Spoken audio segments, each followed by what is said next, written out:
There is a quiet fraud at the center of crypto derivatives markets. It is not committed by any single actor. It is structural, it is permitted, and it is so normalized that calling it a fraud at all will make some readers uncomfortable. The fraud is this: the price that governs trillions of dollars in liquidations, funding rates, and settlement is not derived from assets actually changing hands.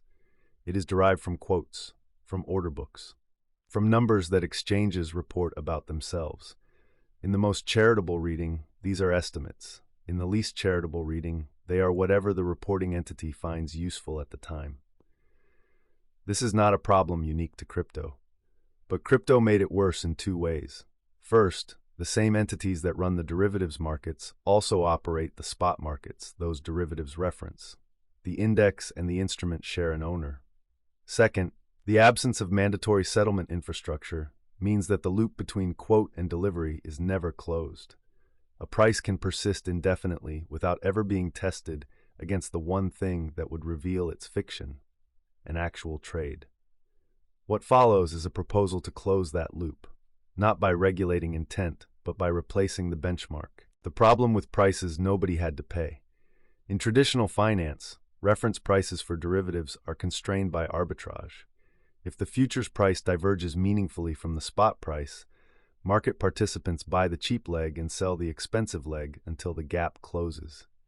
This mechanism works because both legs are executable, because delivery is real. In an earlier piece in this series, I wrote about the secondary market effect, the structural lag between what an asset is worth in one market and what it is worth in another, and how arbitrage is the force that closes that gap.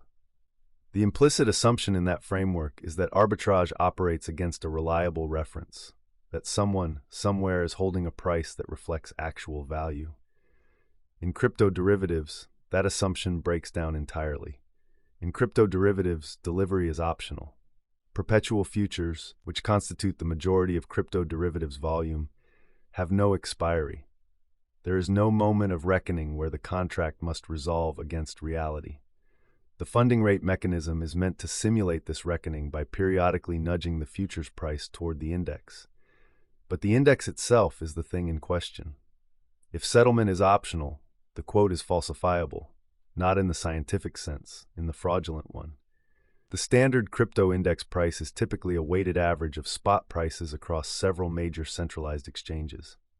The logic is intuitive. Aggregate enough sources and anomalies cancel out. The problem is that aggregating sources only works if the sources are independent. They are not. The major centralized exchanges share liquidity providers, share market makers, share incentive structures, and in many cases share investors. When one moves, the others follow, not because of independent price discovery, but because they are all drinking from the same well. What this means, in the language of that earlier piece, is that the secondary market effect has been inverted. The lag between price and reality is no longer being closed by arbitrage.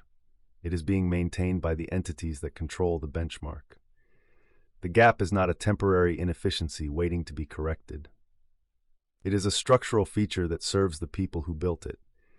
This is before we address the more direct problem, that centralized exchanges report their own prices and the consequences of those prices, mass liquidations, funding payments, settlement values, accrue directly to those same exchanges. The conflict is not theoretical, it is architectural. What real looks like decentralized exchanges, DEXs, are not perfect. They have their own failure modes: oracle manipulation, thin liquidity, front-running in the mempool, smart contract risk. Any serious proposal must acknowledge this. But DEXs have one property that no centralized exchange can replicate. Every trade is a settled trade. When a swap executes on a DEX, assets move on-chain irreversibly at a price recorded in a public ledger. There is no ambiguity about whether the trade happened. There is no back-office reconciliation. There is no counterparty risk in the sense that matters here. The price was real because delivery was real. This is the property the benchmark must inherit. Not DEX architecture wholesale, but DEX settlement as the anchor. The question is how to build a reference price from this anchor that is robust enough to serve as an industry standard. The proposed mechanism. The core proposal is straightforward. The reference price for any crypto derivative should be derived from on-chain execution data, filtered and smoothed to resist manipulation, and published as an open standard that all participating exchanges and entities are required to use for marking, liquidation, and settlement. The mechanism has 4 components. Component 1.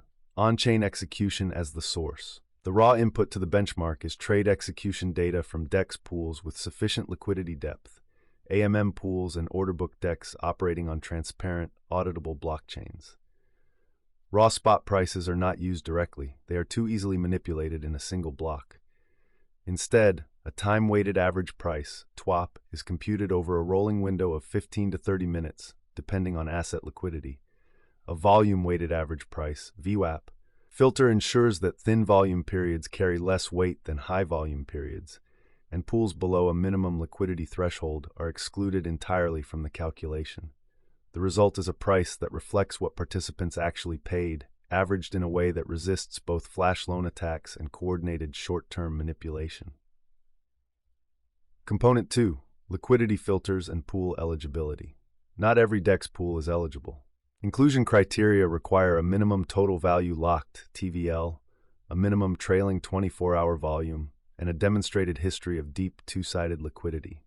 The eligibility list would be maintained by an independent standards body, a consortium of exchanges, protocols, and institutional participants, with transparent governance and published methodology. Pools that meet the threshold are included. Pools that do not are excluded. The rules are public. The data is public. Anyone can verify the index at any time. Component 3. The published standard. The benchmark is published as an open API and an on-chain data feed, updated at regular intervals.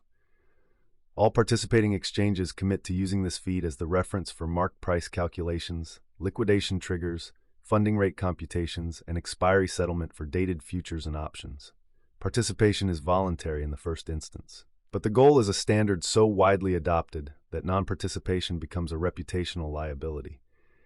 Institutional counterparties, prime brokers, and regulated entities operating in the space would require benchmark compliance as a condition of engagement. Component 4. Enforcement by architecture. The final enforcement mechanism is not legal but structural. On-chain derivatives protocols built on smart contracts can be designed to consume the benchmark feed directly, with no human intermediation. When the reference price is an on-chain data feed and the derivative itself is an on-chain contract, manipulation of the index requires manipulation of the underlying DEX liquidity. That manipulation is possible, but expensive manipulation is better than free manipulation. What dies when the benchmark is real? The most significant effect of this proposal is not technical. It is economic. Under the current system, paper liquidity, order book depth that exists as a quote but not as a commitment, has real power. It influences the index, it influences funding, it influences liquidation cascades. Entities that can place and cancel large orders at strategic moments, or that operate both the derivatives venue and the spot venue being indexed, have structural leverage over the price that governs everyone else's positions. When the benchmark is anchored to settled on-chain trades, that leverage vanishes. You cannot influence the benchmark by placing an order you never intend to fill. You cannot influence it by reporting a price from your own exchange to an index that references your own exchange. The only way to move the benchmark is to provide real liquidity where real assets move. To actually sell. To actually buy. To put capital at risk in the direction you want the price to go. This is not a small change. It is a reordering of who the market serves. Right now, the market rewards entities that can manufacture the appearance of liquidity. Under a settlement-anchored benchmark, the market rewards entities that provide it. Objections worth taking seriously. DEX liquidity is too thin to be a reliable benchmark. For most assets, this is currently true. The proposal accounts for this by requiring minimum liquidity thresholds for pool eligibility and by phasing adoption starting with the highest liquidity pairs, BTC and ETH spot, where DEX depth is already substantial and growing. The benchmark expands as DEX liquidity expands. The direction of travel is clear. TWAP and VWAP can themselves be manipulated. True, but the attack cost scales with liquidity. Manipulating a TWAP over a 30-minute window in a deep pool requires sustained capital deployment at a loss. This is not impossible, but it is qualitatively different from the current situation, where index influence can be achieved through quote placement alone, capital that never moves. Centralized exchanges will not adopt a standard that reduces their leverage. Some will not. The adoption path does not require universal participation from day one. It requires enough institutional adoption that benchmark-compliant venues attract capital that non-compliant venues cannot access.